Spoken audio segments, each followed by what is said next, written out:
সকাল রুনিয়া। শুভ সকাল জুবাইর, এবং সেই সাথে শুভ সকাল আপনাদের সকলকে যারা দেশ এবং দেশের বাইরে থেকে এই মুহূর্তে যুক্ত হয়েছেন যমুনা টিভির নিয়মিত আয়োজন সকালের বাংলাদেশে। আমি রুনিয়া আছি, আমি জুলহা জুবাইর পাবলি আপনাদের সাথে আছি। যেটা আজকে আমরা প্রথমেই কথা বলছিলাম অনুষ্ঠানের শুরুতে, সেটা হচ্ছে মানব সম্পদের বন্টন এবং সমবন্টন যদি হয় তাহলে সেখান থেকে দেখা যায় যে তার ভেতরের যে কোয়ালিটি আছে সেটা আমরা বের করে আনতে পারছি। ওয়ার্ল্ড ইকোনমিক ফোরামের তথ্য মতে দেখা যায় কাজের দক্ষতার অভাব ও প্রযুক্তি জ্ঞান স্বল্পতার কারণে সারা বিশ্বের প্রায় ৮০ কোটি মানুষ তার নিজ কর্মসংস্থান হারাতে পারে। আমাদের দেশের তরুণেরাও আছে ঝুঁকিতে। শিক্ষিত তরুণদেরকে কারিগরি ও প্রযুক্তিগত জ্ঞানের অভাব আছে। আমাদের দেশের তরুণেরা ভবিষ্যতে কিভাবে নিজেদেরকে তৈরি করবে তা নিয়ে আজ আমরা কথা বলবো হার্ভার্ড বিজনেস স্কুল থেকে পড়ুয়া, প্রেস্টন বিশ্ববিদ্যালয় ডেনভার থেকে পিএইচডি ডিগ্রি অর্জনকারী একজন মানব সম্পদ বিশেষজ্ঞ ডক্টর সায়েম আহমেদের সঙ্গে। শুভ সকাল। শুভ সকাল। শুভ সকাল। আমন্ত্রণ সকালের বাংলাদেশে। যেই প্রশ্নগুলো স্বাভাবিকভাবে আসবে তার আগে একটা জিনিস জানতে চাই, এত রিনোন অর্গানাইজেশন থেকে পড়ার দুঃসাহসিকতা কি করে করলাম? না, আমার একটা ইচ্ছা ছিল যে আমি আসলে বেসিক্যালি মার্কেটিংয়ের ছাত্র। আমি ঢাকা ইউনিভার্সিটি থেকে মার্কেটিংই অনার্স মাস্টার্স করা। তো আমার ইচ্ছা ছিল যে মার্কেটিংয়ে কাজ করি। একটা সার্টেন পিরিয়ড আমি মার্কেটিংয়ে কাজ করেছি। করার পর্যায়ে থেকেই দেখেছিলাম বিভিন্ন প্রতিবন্ধকতা আছে মানুষের মধ্যে, পটেনশিয়াল জিনিসটা অ্যাসেস করা হয় না, যেটার কাজ ছিল আসলে পুরাটাই মানব সম্পদের। আচ্ছা, হার্ভার্ড শুনলে আমার কিন্তু একটু ভয় ভয় লাগে আর কি, ওই জায়গা থেকে আসলে জানতে চাওয়া। পিএইচডি বলার সময় হয় না, মানে গলা আটকে যাচ্ছিল। খুব স্বাভাবিক একটা বিষয়। যে হোক, আমরা কিছুটা লাভ হয় যে আপনার এই বড় বিশ্ববিদ্যালয়গুলিতে যদি আপনি পড়েন, বিজনেস স্কুল বলতে পৃথিবীর মধ্যে এখন নাম্বার 1 বিজনেস স্কুলই আছে হার্ভার্ড। এবার স্কুল অফ ইকোনমিক্স আছে, স্কুল অফ বিজনেস লন্ডন আছে, দেয়ার আর ফিউ আছে যারা সব জায়গায় ভালো পড়াশোনা হয়। তবে যেটা লাভ হয় আপনার সারা বিশ্বের বিভিন্ন ধরনের কেস স্টাডি করা। আপনি মর্গান, জেপি মর্গান হতে শুরু করে আপনি ম্যাকডোনাল্ড পর্যন্ত তাদের কিভাবে সাকসেস, তাদের সাকসেসের পিছনে কারা কারা কাজ করে, ওই এক্সপোজারটা হয়। আমরা যেটা একাডেমিক্যালি যে পড়াশোনাগুলো করেছি সেটা হচ্ছে আপনার বই পড়লেন, আপনি কিছু জানলেন, আপনার ওই জ্ঞানের সীমাবদ্ধতা আপনার বইয়ের মধ্যেই। কিন্তু বইয়ের বাইরে যেটা পিএইচডিতে রিসার্চটাই হয় আপনার ওই সমস্ত কেসগুলি নিয়ে, যেই কেসগুলি পৃথিবীতে তারা খুব ভালো কন্ট্রিবিউট করে আসছে। যেমন কোকা কোলা বলতে পারেন, জেসি পেনি বলতে পারেন, মার্কস অ্যান্ড স্পেন্সার বলতে পারেন, নাইকি বলতে পারেন, যারা সাবস্টেন্সিয়াল কন্ট্রিবিউশন, তারা ওয়ার্ল্ডে একটা বেঞ্চমার্ক তৈরি করে আসছে। তাদের সাস্টেনেবল গ্রোথ ছিল, তাদের লেগেসি ছিল, এবং তারা ক্রমান্বয়ে মানব সম্পদের উন্নয়নে ঘটে গেছে এবং তারা অপরচুনিটি ক্রিয়েট করেছে, কমিউনিটিকে ডেভেলপ করেছে। এবং এই ধরনের সুযোগ কিন্তু আমাদের দেশেও আছে। আমি এটা পুরোপুরি মানি এবং আমি এটা অনুধাবন করেছি আমার চাকরির মধ্যেই, যেখানে হিউজ বড় একটা অপরচুনিটি রয়ে গেছে, যেটা আমরা আনএক্সপ্লোরড অবস্থায় ওই পথে হাঁটবো। তবে তার আগে আমরা এবার স্বাভাবিক আলাপের প্রথম প্রশ্নটা হচ্ছে, সকালটা কিভাবে শুরু করেন? সকালটা আসলে শুরু করে আমি যেমন আমার কাজের ব্যাপারে আমি বলি, আমি যদি গতকালকের কোনো কাজগুলি শেষ করতে পারিনি এরকম রেখে যাই, সেটা এসে আগে একটু গুছিয়ে নেই যে আমার গতকাল কাজ 2-1টা বাকি ছিল, এটার কিভাবে পেন্ডিং কাজটা আগে করি। তারপর কিছু রেগুলার কাজ আছে, যেমন আপনার মেইল চেক করা। আপনার গত রাতে অনেক মেইল আসছে, ধরেন আমাদের দেশে এখন দিন, তখন কিন্তু আমেরিকাতে আবার রাত। তো আমার সাপ্লায়ার, এখন বর্তমান প্রতিষ্ঠানে আমি যেটা বলছি, সাপ্লায়ারদের কিছু রিকোয়ারমেন্টস থাকে। ওরা ফিড আমরা ইম্পোর্ট করি। We are the largest feed maker at this moment. আমি যেখানে কাজ করছি, প্রভিটা গ্রুপ, এরা আসলে বাংলাদেশে they are the second largest in terms of the feed manufacturer, এবং they got have chicken, egg, মানে পলট্রি সেক্টরে এরা ভালো একটা কন্ট্রিবিউট করে আসছে। তো এদেরকে ওই যে ইন্টারন্যাশনাল সাপ্লাই চেইনের যে ব্যাপারটা, যে ভদ্রলোক এখানে দেখেন, আমি আসলে এখানে নির্বাহী পরিচালক হিসেবে, এক্সিকিউটিভ ডাইরেক্টর হিসেবে জয়েন করেছি। আমি খুব বেশি আগে না, বাট আমার একটা ইচ্ছা ছিল যে এই অর্গানাইজেশনগুলি আসলে বা এরা কি করছে বা এদের কাজের ধরনটা কি। বাট আপনি নিশ্চয়ই আপনি বলবেন যে এটার আসলে বাংলাদেশে কোনো বড় ব্যাপার স্যাপার অত ঘটেনি বা মানুষ জানতে পারেনি। আসলে এটার পিছনে অনেক কিছু আছে, যেটা আমি যেমন ফার্মাসিউটিক্যালে কাজ করে আমি বুঝতে পারছি এটার ভবিষ্যৎ কী, এবং বাংলাদেশের ফার্মাসিউটিক্যালগুলি কিন্তু এখন খুবই মানে গ্রোয়িং।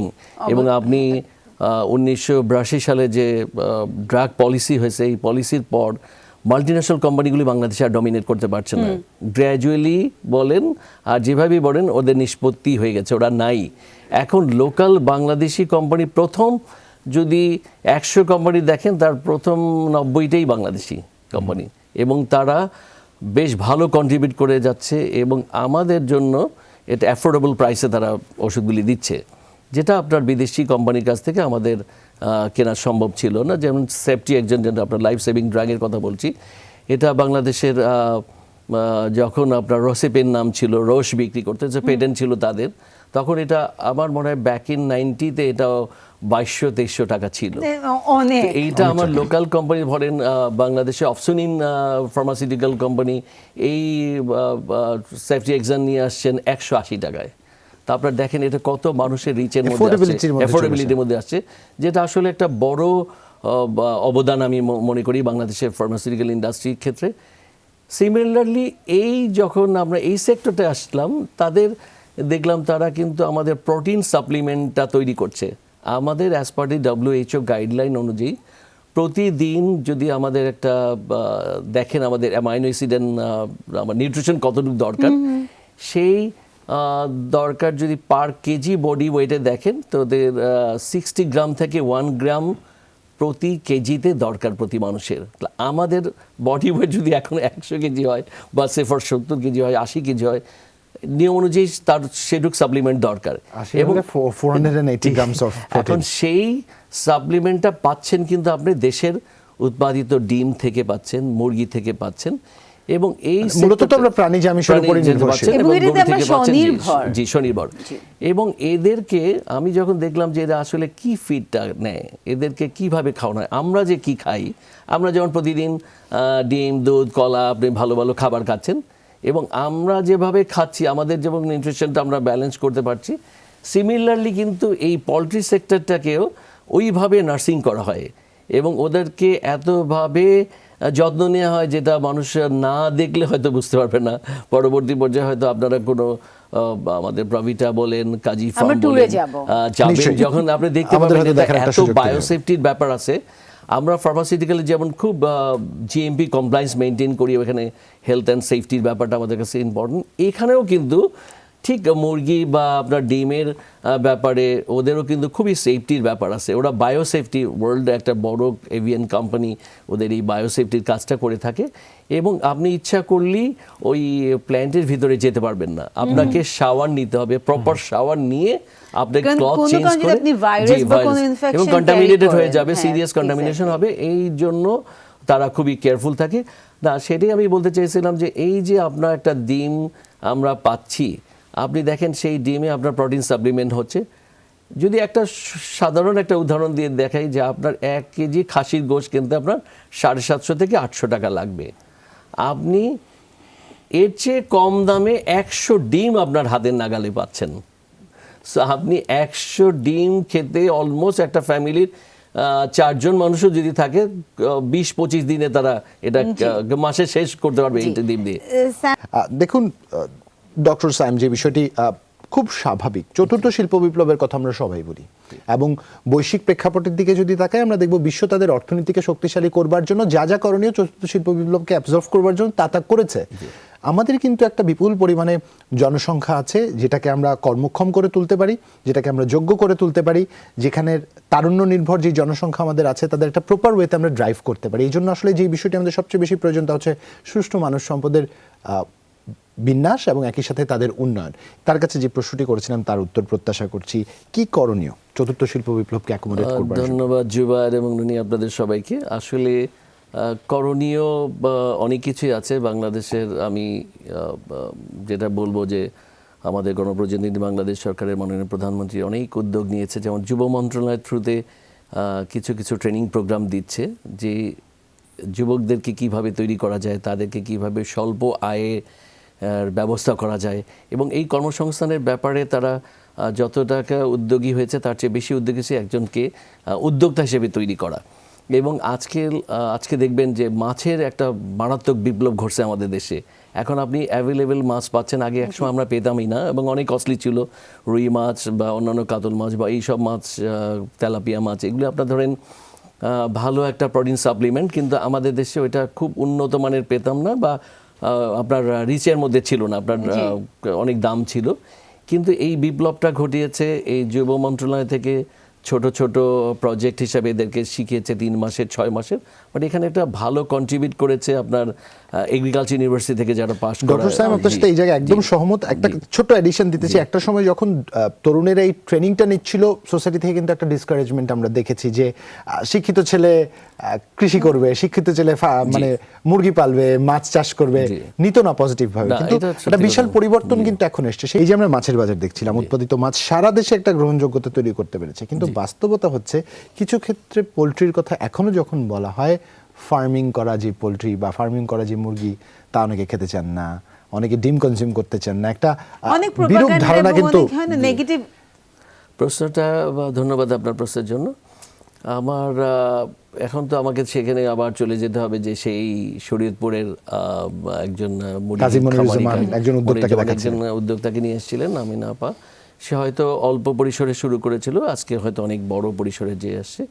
উনি কিন্তু তখন জানতো যে এই ফিডটা কোথা থেকে পাবে, এই যে তার মুরগিগুলি কি খাবার খাবে, তার নিউট্রিশন পাবে কেমন, এই অ্যাওয়ারনেসটা কিন্তু এখন ডেভেলপ হয়ে গেছে। এখন আমাদের যারা ভেটেরিনারি ডক্টর, এরা বিভিন্ন এই আমাদের মতো কোম্পানি দেখতে কাজ করে, এবং এদের কাজই হয়েছে একটা, যে এরা ছোট ছোট খামারিদেরকে আইডিয়া দেয়া, শেয়ার করা, নলেজ শেয়ার করা, এদের প্রশিক্ষণ দেয়া যে ভ্যাকসিনেশন কি হবে, এদের খাবারটা কি হবে। একটা মুরগির বাচ্চা 160 গ্রাম খাবার, তার নিউট্রিশন সহ খাবার প্রতিদিন দরকার, এবং এই খাবারটা সুষম খাবার হতে হবে। এটা যদি ব্যালেন্স ডায়েট না হয়, ওই মুরগির বাচ্চার যে ওজন বাড়ার কথা সেই পরিমাণ ওজন বাড়বে না। তো এটা আবার তার যদি পুষ্টিহীনতা সে যদি ভোগে মুরগির বাচ্চাটা, তাহলে কিন্তু দিনের শেষে আমার পাত্রে যখন সেই মুরগিটা আসে তখন কিন্তু আমিও পরিপূর্ণ পুষ্টি আসলে পাচ্ছেন না। জি, সেখানেই এখন দেখবেন যারাই খামারি করছে তারা কিন্তু সবাই ভালো প্রফিট করছে বা ভালো উদ্যোগ নিয়েছে, এবং কেউ কিন্তু খারাপ অবস্থায় নাই। কিন্তু আমাদের এই খামারের পিছনে যারা আছেন, যারা এই খাবারগুলি তৈরি করছে, যে ফর কাজী ফার্ম, ওরা চিকেন বলেন, আপনার ফিডে বলেন, তারা বাংলাদেশে অনেক বড়। তার পাশাপাশি যখন প্রভিটা সেকেন্ড লার্জেস্ট আছে, তাদের সেক্টরগুলিতে তারা আরও ভালো করতে পারতো। এই কোভিড-19-এর আর পরে যে এফেক্টটা হয়েছে, ধরেন আমাদের গার্মেন্ট সেক্টরগুলি ক্ষতিগ্রস্ত হয়েছে, সব সেক্টরই ক্ষতিগ্রস্ত হয়েছে কম বেশি।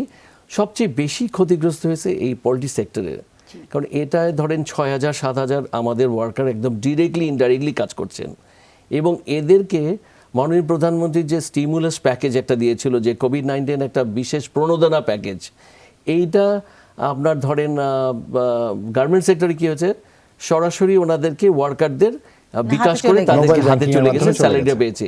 সেম জিনিসটা যদি আমাদের হয়তো ক্ষেত্রে, আমাদের ওয়ার্কাররা যদি এই স্যালারিটা তাদের হাতে পেত, আমাদের কিন্তু ওই বেগ পেতে হতো না, কোনো ওয়ার্কার চলে যেত না, তাদেরকে রিটেন করতে পারতাম, তাদেরকে ধরে রাখতে পারতাম। এখন কি হচ্ছে যে আমরা ঠিক মতন হয়তো 1 মাসের বেতনটা আর 1 মাসে দিতে হয়েছে, আমাদের নিজেদের আমরা ধরেন ব্যাংকের টাকা পে অফ করতে হয়েছে। এই করতে যে এই ইন্ডাস্ট্রিগুলো ক্ষতিগ্রস্ত হয়েছে মারাত্মক। এখানে কিন্তু আরেকটা জিনিস যুক্ত করা দরকার, যে এখানে কিন্তু যেভাবে ওয়ার্কাররা ক্ষতিগ্রস্ত হয়েছে, প্রোডাকশন কিন্তু বন্ধ হয়নি। অন্যান্য ক্ষেত্রে দেখা যায় যে প্রোডাকশন কিন্তু ওয়ার্কারের সাথে রিলেটেড থাকে, কিন্তু এখানে কিন্তু আমার প্রোডাকশন লাইনটা কিন্তু কন্টিনিউ করেই গেছে মুরগিগুলো। না, আপনি ঠিকই বলেছেন, কেন এই প্রোডাকশন লাইন কিছুটা ওষুধ ফ্যাক্টরির মতোই, এটা কিন্তু লাইন আপনি বন্ধ করতে পারবেন না।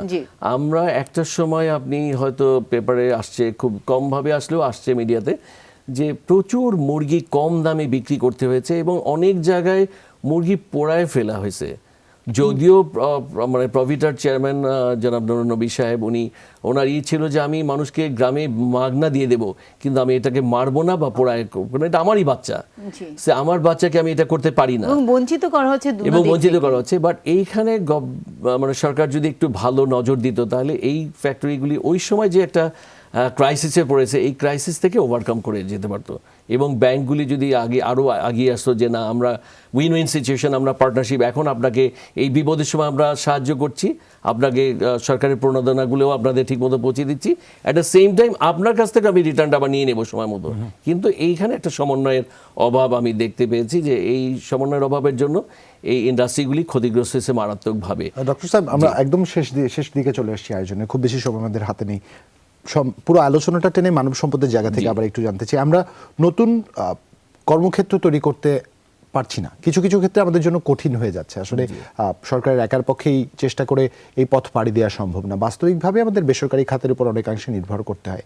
সেক্ষেত্রে আপনি আপনার অভিজ্ঞতায় কি দেখেছেন, অন্তত এই কৃষি ক্ষেত্রে, পোলট্রির ক্ষেত্রে যদি বলি, বা ফিশিং যার হ্যাচারিগুলো আছে সেই সব ক্ষেত্রে যদি একটু বলি, তরুণদের নতুন ভাবে যারা ভাবতে চাচ্ছে তাদের মানে সুযোগ নতুন কেমন আছে? উদ্যোক্তা আসলে আমরা কিভাবে তৈরি করব? কিংবা যারা আপনাদের উদ্যোক্তা একটা হতে ভালো চায়। প্রশ্ন। আমি মনে করি, আমার অভিজ্ঞতা আমি মনে করি যে এই তরুণ প্রজন্ম যদি এটা খুব স্বতঃস্ফূর্তভাবে আগিয়ে আসে, তারা যদি এটা করতে চায়, তারা উদ্যোগী হয়, খামারি হয়, তাহলে কিন্তু ব্যাংকে স্মল অ্যান্ড মিডিয়াম এন্টারপ্রাইজ, যেটা এসএমই প্রজেক্টের আন্ডারে ছোট ছোট লোন নিতে পারে, এবং এই লোন দেওয়ার জন্য কিন্তু ব্যাংকও তৈরি আছে, এবং খুব বড় ধরনের লোন দেওয়ার দরকার নেই, তাদের 5 লাখ টাকা শুরু করে 50 লাখ টাকা পর্যন্ত নিতে পারবে। বাট তাদেরকে এই আবার ফার্মগুলি কি করবে, তাদেরকে টেকনোলজি ট্রান্সফার করবে, তাদেরকে ইমিউনাইজেশন মানে আপনার যে ভ্যাকসিনগুলি প্রপারলি দেবে, এবং তারা কিন্তু সবসময় একটা তাদেরকে সেবা দিয়ে আসছে, এটা পরামর্শমূলক প্রতিষ্ঠান হিসেবে তারা কিন্তু সবসময় কাজ করে। আপনার কেন লাভ হবে, আমরা যেমন প্রভিটার এটা গ্র্যান্ড প্যারেন্ট বলে, এটা কিন্তু মুরগিটা আনতে হয় আপনার আমরা কোনো সময় আমেরিকা থেকে আনি, কোনো সময় নিউজিল্যান্ড থেকে আনি, কোনো সময় হল্যান্ড থেকে আনি। গ্র্যান্ড প্যারেন্ট থেকে প্যারেন্ট হয়, প্যারেন্ট থেকে আবার এই যে ডিমটা হয়, এইটা থেকে আবার হ্যাচিং হয়ে আবার বাচ্চাটা হয়, ডে ওসি বলে, ডে 1 চিকেন, এটা বাচ্চা তৈরি হয়। এই বাচ্চাটাই যখন এই ফার্মারদের কাছে যাবে, আমরা যখন বিক্রি করব, এদের তো লালন পালন করতে হবে। এই লালন পালন করার জন্য আমরা তাদেরকে চিকিৎসাও দিচ্ছি, ভ্যাকসিন প্রপারলি দিচ্ছি, আমরা কি দিচ্ছি সুষম খাদ্য। আমরা বাংলাদেশে 80,000 টনের মতন খাবার তৈরি করি বছরে, এবং এরকম বাংলাদেশে 100-র উপরে আছে যারা এই লেভেলই আছেন, এবং আরও ছোট বড় মিলে 300-র উপরে বাংলাদেশে এই পোল্ট্রি সেক্টরে অনেক বড় একটা উন্মুক্ত একটা জায়গা কাজ করার জন্য। জি, বড় উন্মুক্ত জায়গা, এবং আমার মনে হয় এই সম্ভাবনাকে যদি সবাই কাজে লাগাই, আমাদের অ্যাওয়ারনেসটা যদি ডেভেলপ করি, আমাদের প্রচার মাধ্যমগুলি যদি হয় যে যুবক ভাইরা বা বোনেরা, আপনারা এখন আর ঘরে বসে থাকবেন না, আপনারা এগিয়ে আসেন, আপনারা পড়াশোনা করেও যদি এটা করতে চান, আপনার পড়াশোনা ফাঁকেও করতে পারেন, পড়াশোনার সাথেও করতে পারেন, পড়াশোনা শেষ করেও এটার পিছনে আপনারা ঝাঁপিয়ে পড়তে পারেন, তাহলে এই দেশে আরো একটা বড় বিপ্লব ঘটবে। অসংখ্য ধন্যবাদ। খুব সুন্দর করে বলছিলেন, কথাগুলো শুনতে একটা পর্যায়ে মনে হচ্ছিল না সবকিছু ছেড়ে ছুটে ফার্মিং করা শুরু করে দেওয়া উচিত, এটার কোনো বিকল্প নেই, আত্মনির্ভরশীল হওয়া যাবে, নিজের উপর নির্ভর করা যাবে। দর্শক, সিদ্ধান্ত আপনাদের হাতে ছেড়ে দিলাম। যারা প্রতিদিন উঠে হয়তো এই হতাশায় ভোগেন যে খবরের কাগজে নতুন কোনো চাকরির খোঁজ পেলাম না, তারা কিন্তু নতুনভাবে ভাবতে পারেন নিজের উপর নির্ভর করে চারপাশের পরিবেশটাকে কি করে পরিবর্তন করে দেওয়া যায়। সেই নতুন পরিবর্তনের আশায় আজকের মতন বিদায় নিচ্ছি সকলের বাংলাদেশ থেকে। সবাই ভালো থাকবেন, সুন্দর একটি দিন কাটাবেন। শুভ সকাল। শুভ সকাল।